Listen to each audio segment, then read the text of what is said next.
Halo semuanya. Selamat datang kembali di Story About You.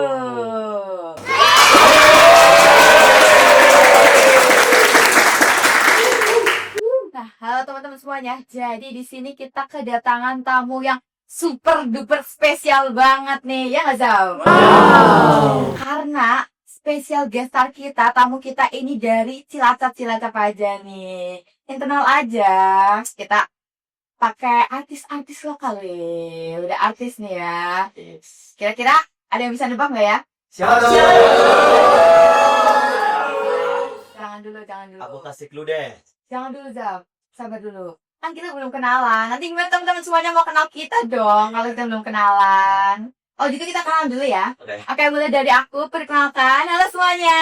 Hai. Aku Keisa Utiana. Aku Asam Halid. Nah, di sini nanti kita akan ngobrol bareng spesial guest star kita yang belum bisa kita sebutkan sekarang ya. Nanti kita sambut bareng-bareng ya. Oke ya, semuanya ya. Siap ya, nanti kita sambut ya. Oke. Kalau gitu, mau langsung sambut atau kita bikin teman-teman semuanya penasaran, Zam? Bikin teman-teman dulu sih. Penasaran dulu. Iya. Oke, kalau gitu kasih clue-nya dong, Zam. Nih, aku kasih clue. Jadi, spesial besar kali ini yaitu adalah TikTokers. Wow, TikTokers Cilacap. atau Cilacap. Ada yang bisa nebak nggak? Siapa? Siapa? Siapa ya? Siapa? Aduh, nggak tahu nih. Pada nggak tahu ya? Nggak tahu. Kalau gitu berarti langsung aja ya. Daripada kita lama-lama bikin mereka penasaran. Kalau gitu, ini dia. Mari kita sambut spesial guest star kita, Kang Gono.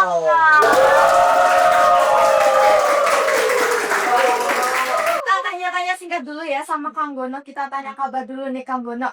Hari ini kabarnya gimana Kang Gono? Baik?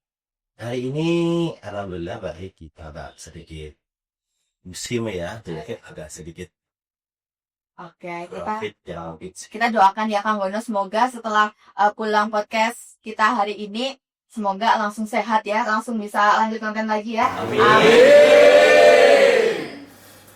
Sebelumnya kita mau mengucapkan terima kasih banyak kepada Kang Gono, karena walaupun lagi kurang fit, lagi musimnya ya, Kang Gono tetap bisa menyempatkan diri dan hadir di acara kita yang spesial kali ini. Oke Kang Gono, kan kita di sini tahu ya branding Kang Gono itu adalah TikTokers nih, TikTokers kan. Jadi kita penasaran. Kita tahu sekarang Kang Gono udah banyak followersnya nih, terus viewersnya videonya juga selalu banyak. Jadi kita penasaran Kang Gono itu pertama kali ngonten, awal mula ngontennya itu gimana ceritanya? Bisa dong di-spill dikit-dikit. Jadi ini sebenarnya awal mula itu kan bikin yang konten pertama kali itu seakan sampai filmnya tinggi itu sebenarnya dikirim video waktu itu.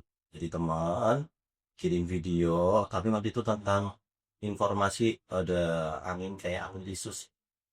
Nah, kayak kejadian alam itu kan di pantai Karangkanji dekat PLTU. Oh, yang pernah sempat viral itu. Oh iya. Nah, di situ kan kemudian saya tanya ini video apa? Oh, ini rame banget tadi di Karangkanji. Kemudian saya upload lah video itu di TikTok pertama kali. Jadi ini real ya, tanpa settingan apapun. Jadi ketika saya upload, mungkin karena saya mengupload pertama kali ya, kemudian saya cuman kayak kasih kajian terjadi angin ribut di pantai Karangkanji, dan itu ternyata videonya rame. Oh, langsung Rame kan, sampai ratusan ribu, bahkan mentok dia sampai 1,2 juta. Wow, tepuk tangan dulu. Awalnya saya di situ, kemudian saya nggak nyangka ketika saya upload yang tadinya cuma iseng sebenarnya, hanya memberikan informasi, tapi kemudian dan videonya menarik. Nah, di situ sempat terpikir bahwa kayaknya memang perlu dicoba namanya deh, konten di TikTok. Oh, jadi itu awal mulanya seperti itu, Kak. Oh, jadi pengen lanjut lagi. Kayaknya keren nih ya. Iya, Jadi tunggu semangat baru gitu ya. betul. Oke, gitu. Keren banget ya. Baru pertama kali ngonten bisa langsung tembus 1,2 juta aja. Sekarang siapa yang bisa? Ya kan? Iya kan. Wow. Lanjut. Kang, gimana pada saat upload konten pertama? Apakah yakin mau lanjut konten berikutnya? Jadi pertama kali konten itu kan memang kemudian videonya menjadi trending. Oh, trendingnya rame Jadi pasti. iya, karena bukan cuma edit tapi ada notif tarifnya dari TikTok. Sama video kamu trending siapkan streaming sekarang. Nah, di situ kan kayak masih tahu bahwa kamu bisa nggak menjadi host live streaming berkembang di TikTok. Nah, dari situ kan kayak TikToknya men-challenge tuh kan.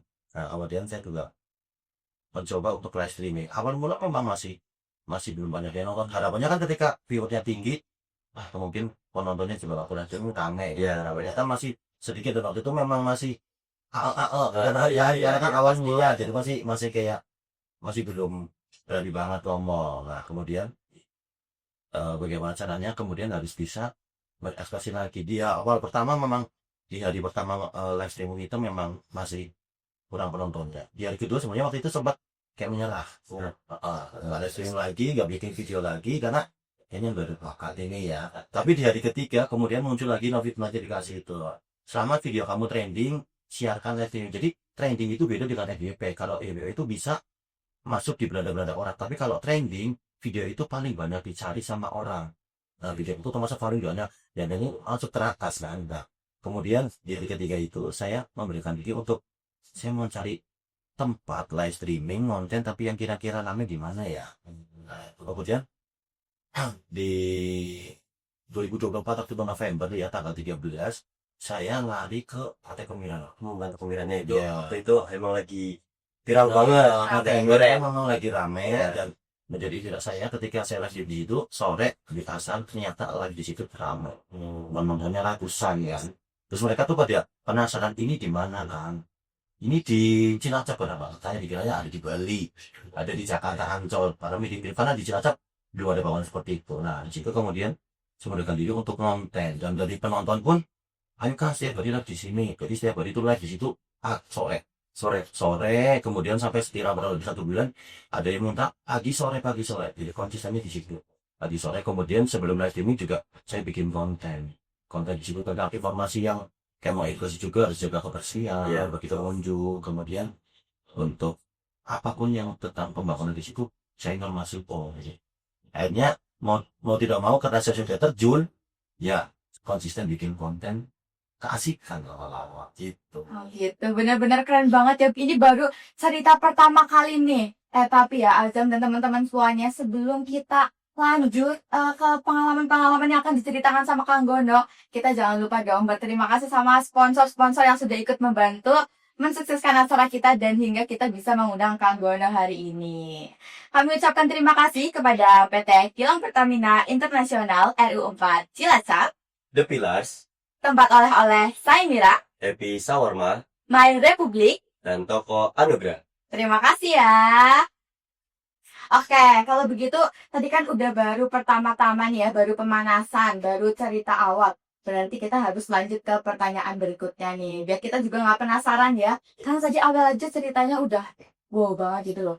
Kayak TikTokers yang pengen kontennya itu berisi edukasi, bukan sekedar hiburan doang.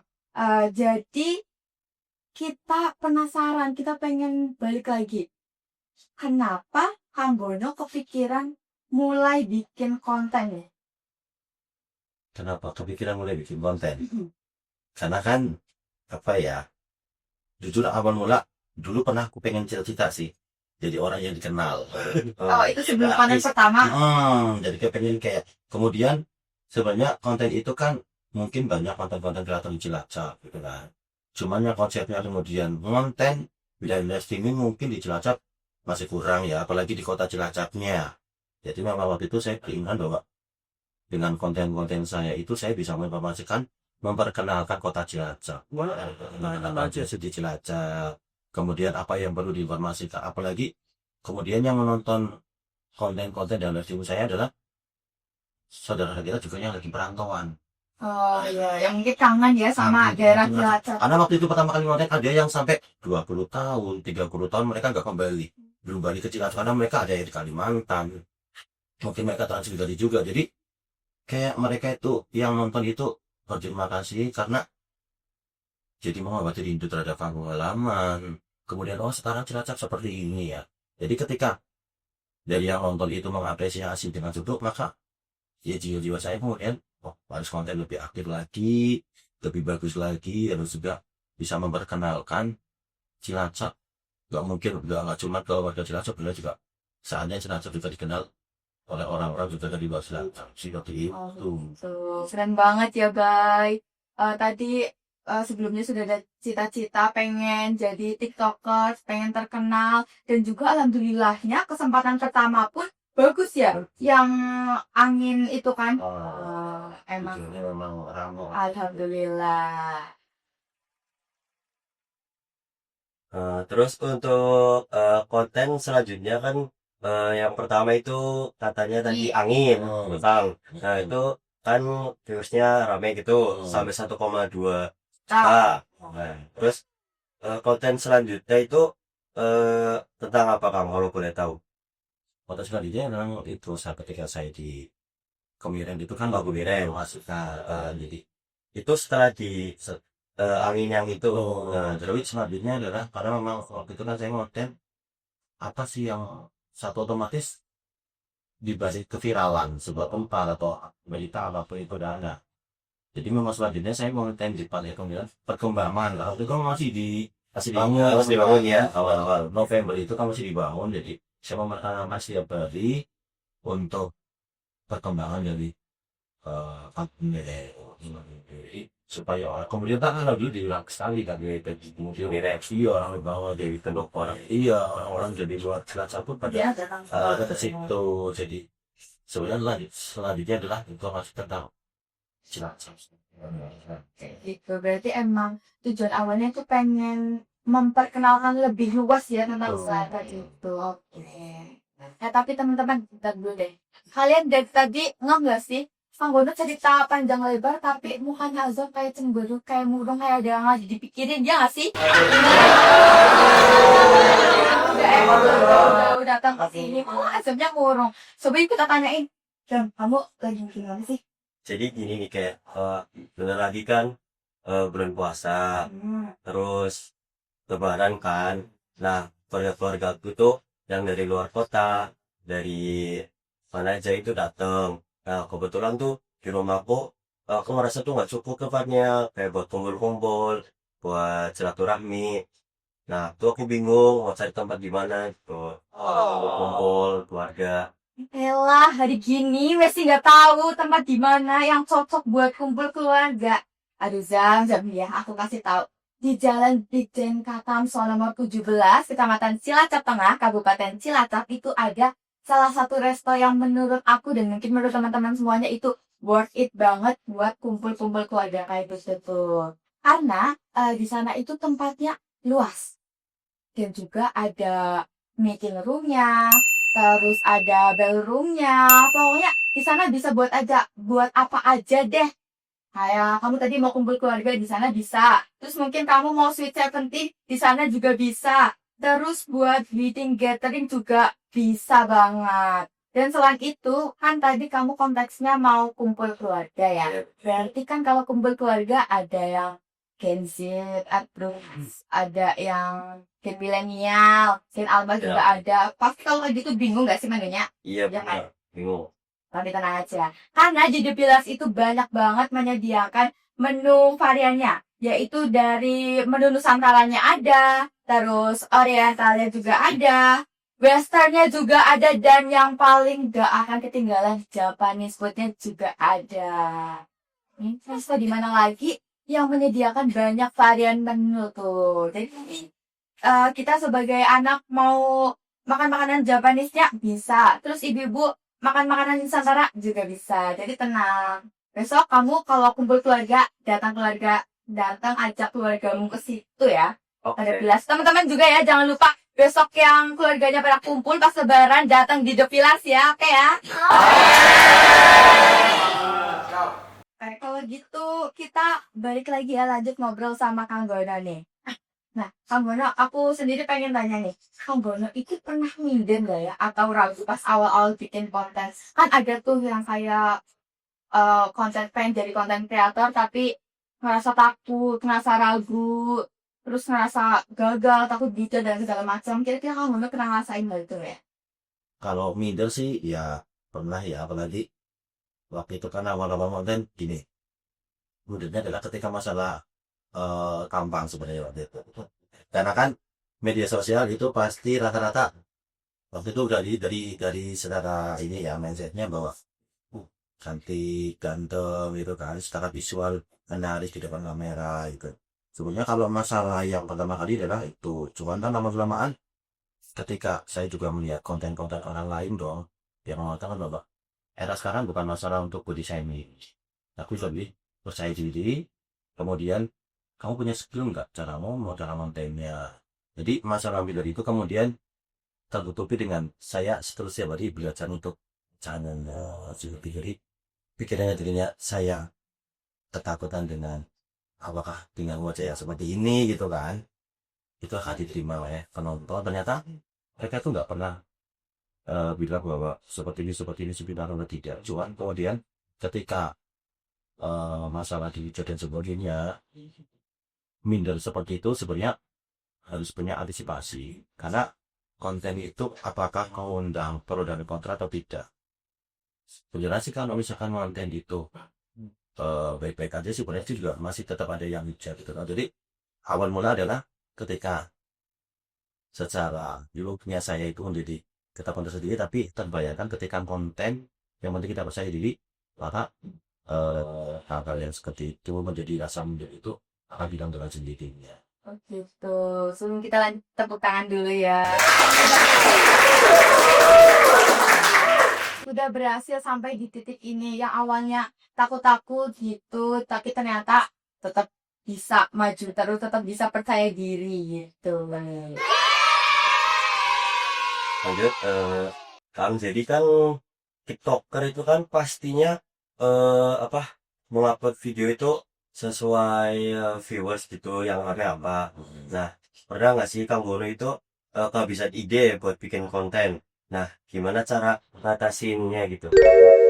Kalau kelebihan itu sih sebenarnya pasti pernah, karena kan apalagi kalau kayak saya kan kontennya itu Ya, tidak cuma satu tema satu nilai untuk kemudian ketika kehabisan ide ya otomatis paling istirahat sih, istirahat, karena sebenarnya kalau konten kreator seperti saya tidur pun itu berpikir.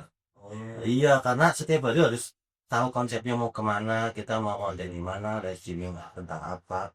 Jadi setiap hari itu namanya konten kreator itu kan harus kreatif. ya betul. Nah, kreatif paling kalau saya senang kontennya ya istirahat, sebentar. Kemudian memikirkan lagi tentang mana nih, media bisa ngulik apa gitu. Simpelnya gitu. Oke, Ya. gitu ya teman-teman. Oke, lanjut ke pertanyaan berikutnya nih.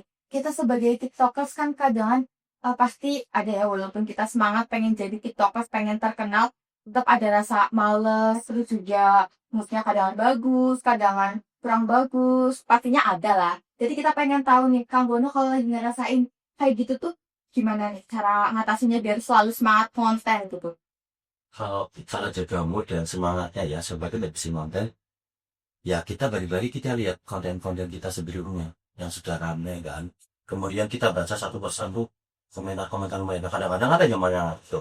Jadi mood booster adalah ketika kita disemangati. Misalnya kita sakit, kita tadi dalam keadaan kurang baik-baik aja. Ketika kita disemangati sama mungkin orang lain kan, wah itu menjadi mood sedikit buat kita. Wah, kita merasa nggak sendiri nih.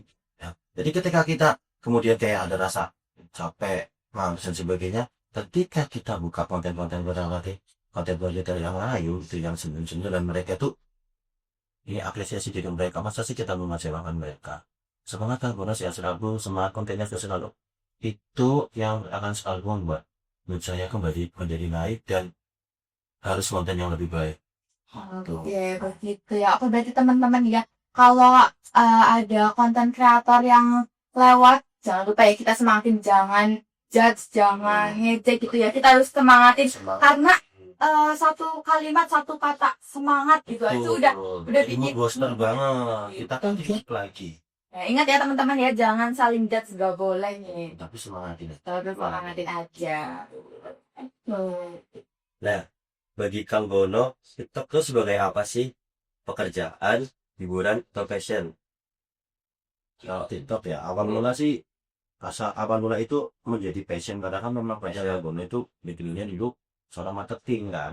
Di marketing biasa berhubungan dengan ngomong. Nah, karena kontennya Nabono lebih ngomong, Les Dewi juga ngomong kan.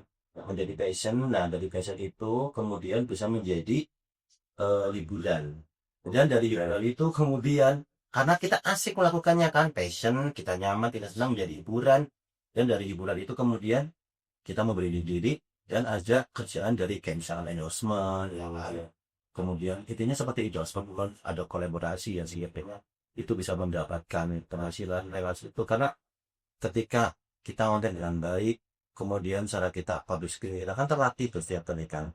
Karena kita mulai penyampaian ke audiens penonton baik, maka brand-brand itu juga akan lirik. Gak cuma dari tapi brand-brand kayak misalkan platform lain itu juga akan baik karena di TikTok itu banyak sekali kayak oke. Jadi gak cuma dari brand lokal kalau kayak Laguna kan dari brand lokal, platform lokal, kemudian ayo seperti jadi dari mulai passion kemudian karena passion senang menjadi hiburan mungkin merapat lagi jadi satu kerjaan mendapatkan sebuah baik. Tuh, berarti emang kalau dekannya sebagai apa, gak bisa jawab secara pasti ya. Karena kamu udah menguasai semuanya, alhamdulillah. Nah, contoh nih teman-teman, berarti teman-teman itu kalau misal ada bakat ya, kalau sekecil aja, suka ngomong, cerewet itu bisa dimanfaatkan loh. Seperti yang kita dengar cerita dari Kang Bono, suka ngomong, cerewet, terus merutin juga panduinya. Akhirnya kepakai menjadi tiktoker sekarang yang suka mendeskripsikan mungkin produk-produk terus wisata juga ya kayak gitu. Oke nih teman-teman semuanya dan juga ada hari ini sebelum kita lanjut semuanya udah gak sih Abono Rafa pengen ngambil nggak dari depan tadi ada juga gitu ya yuk oh gitu kita coba cicip ya ini ya ambil ya amanan dulu deh sobat deh akan nanti kak teman-teman Dewi itu adalah produk lokal tahu dari Cilacap. Wow. Tahu nggak produk ini? Ini yaitu dari mana ya? Ada tahu nggak? Dari logonya ada tahu?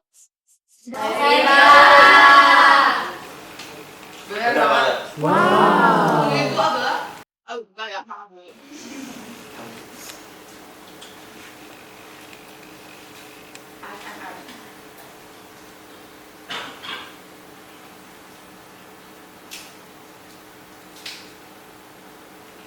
Oke teman-teman izin mendeskripsikan sedikit tentang produk yang tadi kita makan dan mungkin teman-teman udah denger ya walaupun kita sama kalian jauh banget tapi kalian bisa dengar nggak suara crunchy-nya kriuknya denger nggak? Itu adalah godaan terbesar kayak dari teksturnya aja udah crunchy banget udah enak banget berarti apalagi rasanya ya gimana kemudian rasanya enak.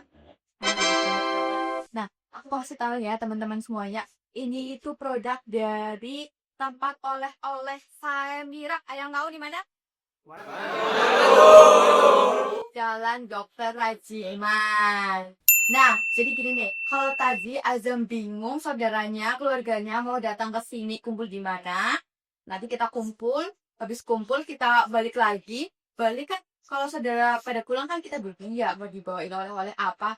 Nah, sekarang udah gak perlu bingung nih. Karena di Cilacap udah ada tempat oleh-olehnya sendiri. Yaitu tempat oleh-oleh Samira.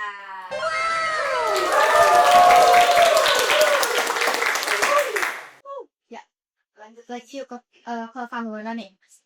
Pengen ngobrol-ngobrol lagi sama Kang Bono. Dari sekian banyaknya konten yang udah Kang Bono buat ya. Mungkin gak bisa tadi itu ya ada aku sana tentuin udah mencapai tujuan kira-kira ada nggak salah satu konten yang paling berkesan dari Kang Kalau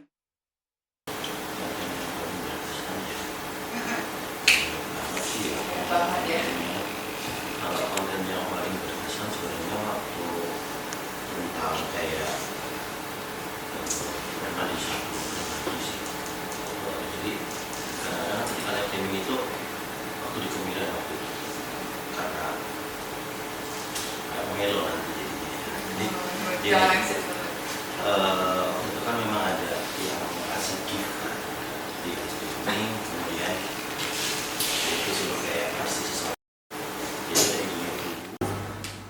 yang karena saya sudah nggak punya ibu ya. Oh, Iya, jadi dengan kondisi yang seperti itu dia masih mulung. Gini banyak kemudian. Jadi itu yang kadang makanya saya ngerasakan bahwa waktu saya sama menantu, oh gitu. Saya jadi ingat ibu saya, jadi konten yang mungkin banyak konten-konten yang rame di saya ya. Tapi ketika berbagi ke ibu tersebut kayak rasa bahwa saya ada dulu mungkin seorang anak kan kayak saya gitu dulu waktu masih ada kan saya belum seperti ini gitu. Nah sekarang ketika saya alhamdulillah sudah sedikit ya, nah itu konten yang tentang berbagi lah itu yang apalagi yang kemarin yang waktu itu jadi yang sangat-sangat berkesan karena apalagi kan eh, sambil juga mengedukasi mengajarkan ke teman-teman semua bahwa ketika kita punya rezeki jangan kita ambil sendiri karena sebagian itu ada rezeki orang lain yang membutuhkan, ada orang yang mungkin kurang beruntung dari kita. Itu pesan dari kami bahwa itu jangan lupa untuk berbagi. Nah itu konten yang karena bilang nah itu Oke, tepuk tangan dulu dong teman-teman. Kang Gono sekarang ada cerita yang bikin lo cukup. Aku dengarnya juga ikut terharu juga. kami berterima kasih kembali kepada The Pillars. Nah, Kang Gono, ada nggak sih pesan yang ingin disampaikan untuk orang luar di sana yang pengen jadi konten kreator atau yang baru mulai gitu? Ada nggak pesan-pesan gitu? Yang mungkin pengen mulai jadi konten kreator tapi masih ada rasa takut. Ada nggak pesan? dan Mereka? ada dong. Jadi gini Pak teman-teman di luar sana yang mungkin pengen sebenarnya menjadi konten kreator, pengen konten tapi masih ada keraguan, ketakutan sendiri, jangan pernah takut karena kalau kita belum memulai, kita nggak pernah tahu akan ada hasilnya seperti apa. Jadi ketika misalkan ada yang takut mungkin hujatan atau bulian, karena kan ketika main media sosial tidak akan lepas dari hal-hal seperti itu. Jadi kalau misalkan memang teman-teman mau mulai konten, ketika takut dengan hal seperti itu, konten dengan menjadi diri sendiri, kemudian konten-konten itu yang relate dengan kehidupan yang sekarang, yang ringan. Ya kalau bisa kontennya itu jangan yang sensitif yang menimbulkan pro dan kontra. Karena memang kadang ketika kita konten pun itu tidak bisa membagikan hati semua orang. Nggak bisa menyenangkan semua orang. Tapi teruslah berkarya, kita konten yang satu sesuai dengan skill kita. Apa yang kita kuasai, sesuai dengan yang kadang-kadang kita. Sama ketika kita kerja atau melakukan hal sesuatu, kalau yang pertama kali dirasa bahwa kita nyaman, pasti kita akan berada dengan lugas, dengan enak, dan bukan menjadi beban. Konten itu bukan menjadi beban ketika kita sudah menikmatinya. Jadi buat teman-teman yang mau konten, jangan pernah takut, karena kita tidak pernah tahu hasilnya seperti apa. Mungkin hari ini kita bukan siapa-siapa, bisa mungkin 3 bulan ke depan, 5 bulan ke depan, 1 tahun ke depan, kita menjadi seseorang yang siap untuk diperhitungkan di media sosial. Seperti itu. Terima kasih Kang Gono atas pesan-pesannya. Nah, dapat disimpulkan ya dari setiap perkataan kalimat yang dikeluarkan oleh Kang Gono, yaitu intinya cuma satu, semangat, percaya diri, dan juga jangan pernah takut untuk mencoba ya. Ini begitu. Oke. Kita kemarin ya Kang Gono, aku sempat scroll TikTok, terus ngeliat Kang Gono ada di akun TikToknya siapa gitu ya. Kang Gono lagi ikut casting gitu ya. Kayak gitu bener nggak? Kayaknya aku pengen diceritain dikit-dikit aja. Tapi sebenarnya gini, karena waktu itu kan pengen lihat prosesnya aja sedikit awal. Karena waktu itu kan daftar online tapi nggak dapat email. Jadi otomatis daftarnya kita online, offline. Kemudian di sana hanya ditargetkan cuma 300 untuk yang offline gitu kan. Itu ketemu konten-konten kreator banyak di sana. Betul banget di sana ya. Konten Di sana itu Kang Gono berinteraksinya pakai lapak juga ya? Apa pakai bahasa memang harus Indonesia? apa? Memang harus lapak ya? Kalau casting itu harus pakai bahasa. Oh, lapak, oke. Nah, rata-rata di sana itu apa ya? Yang ngomongnya ya mereka yang benar-benar harus fasih ngapain. Oke. Gue. Aku ya? Iya. Oke, berarti Siki aku njaluk mang Kang Gono ngenai pesan nang DWKB sinang kene kanggo bahasa ngapa? Iya. Ya, oke?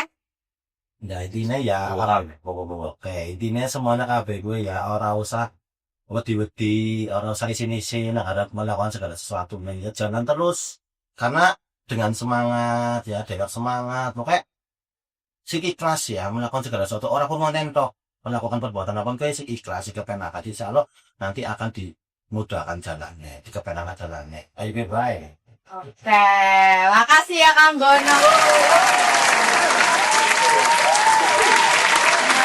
Nah, terus maaf awal ceritanya Kang Gono nganti akhir Miki ya. Sing ana senenge, ana kesini juga. Cewek kabeh bisa ambil kesimpulan sing apik dari Kang Gono karena banyak banget tadi yang bisa diambil ya. Kalau gitu karena kita dari sini ngobrol panjang lebar ya sama Kang Gono saking asiknya, saking semangatnya antusias bahas tentang Kang Gono sampai sekarang udah waktunya kita berpisah nih udah pamitan sama Kang Gono aduh sedih banget. Tapi tenang walaupun kita berpisah di sini aman guys karena Kang Gono bakalan rajin ngonten terus nanti kalau kangen Kang Gono bisa lihat scroll TikToknya ya. Oke. Oke bye. Oke Kang Gono mau pamit dulu silakan kepada teman-teman kita semuanya di sini. Terima kasih ya teman-teman semuanya yang sudah di sini. Semoga tetap semangat, sehat selalu, dan tetap jaga fashionnya. Oke, aku guys Sylviana. Aku Hasan Khalid. Kami pamit undur diri. Sampai jumpa di podcast Sorry About You selanjutnya. Dadah.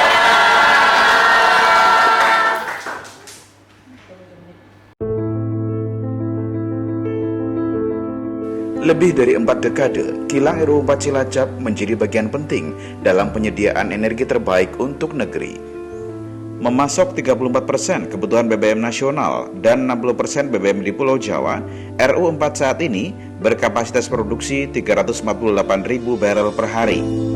Kehadiran kilang terbesar di Indonesia ini ditandai dengan peresmian kilang Fuel Oil Complex FOX 1 oleh Presiden RI Soeharto tepat pada 24 Agustus 1976.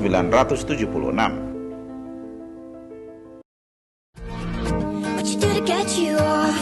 Taking down her hair like oh my god. Taking off your shirt, I did that once or twice. No, I fuck off.